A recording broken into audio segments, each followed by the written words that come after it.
Hello guys, welcome back to my channel Nargis cooking house. তো এই প্রচণ্ড গরমে আমরা যত শাকসবজি খাবো ততই আমাদের শরীরের পক্ষে ভালো। তাই আজকে আমি একটা রেসিপি নিয়ে চলে এসেছি, কলমি শাক। তো কলমি শাকটাকে আমি ভাজা করব। তো কলমি শাক ভাজার জন্য আমি এখানে প্রথমেই নিয়ে নিয়েছি কলমি শাক, তোমরা দেখতেই পাচ্ছ। কলমি শাকটাকে আমি কুচো কুচো করে কেটে নিয়েছি। আর এখানে আমি কলমি শাকটাকে ভালোভাবে ধুয়ে পরিষ্কার করে একটা পেঁচের মধ্যে রেখে দিয়েছি। কলমি শাক ভাজার জন্য আমি এখানে নিয়ে নিয়েছি একটা কড়াই। আর কড়াই আমি দিয়ে দিচ্ছি 4 চামচ মতো তেল। তেলটা হালকা মতো একটু গরম হয়ে গেলে আমি এতে দিয়ে দিচ্ছি রসুনের ফোড়ন। তো এখানে আমি 4টে রসুন দিয়েছি আর দিয়েছি দুটো মতো শুকনো লঙ্কা। তো শুকনো লঙ্কাটা আমি ছোট ছোট করে কেটে দিয়েছি। আর এরপর এটাকে একটু নাড়িয়ে নিয়ে আমি এতে দিয়ে দিচ্ছি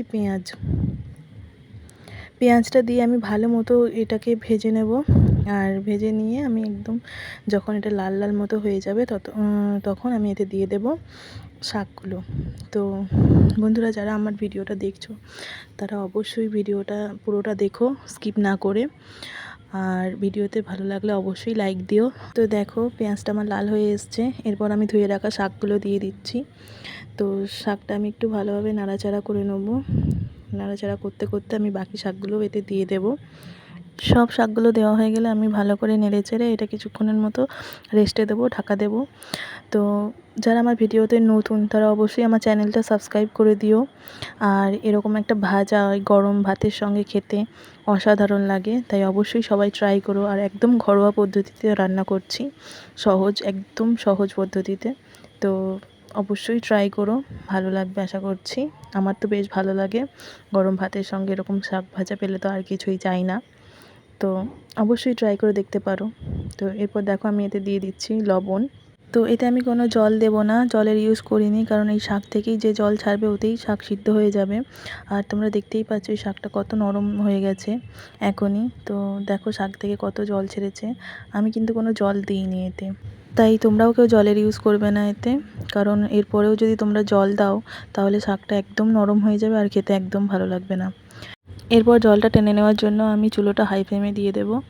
হাই ফ্লেমে দেওয়ার পর দেখো জলটা কতটা টেনে নিয়েছে, একদমই আর জল নেই শাকের মধ্যে। আর শাকটাও দেখতে লাগছে খুব সুন্দর, দেখো মনে হচ্ছে ভাজা অলরেডি হয়ে গেছে। তো এরপর আমি এতে হালকা মতো তেল দেব, 2 চামচ মতো তেল দেব।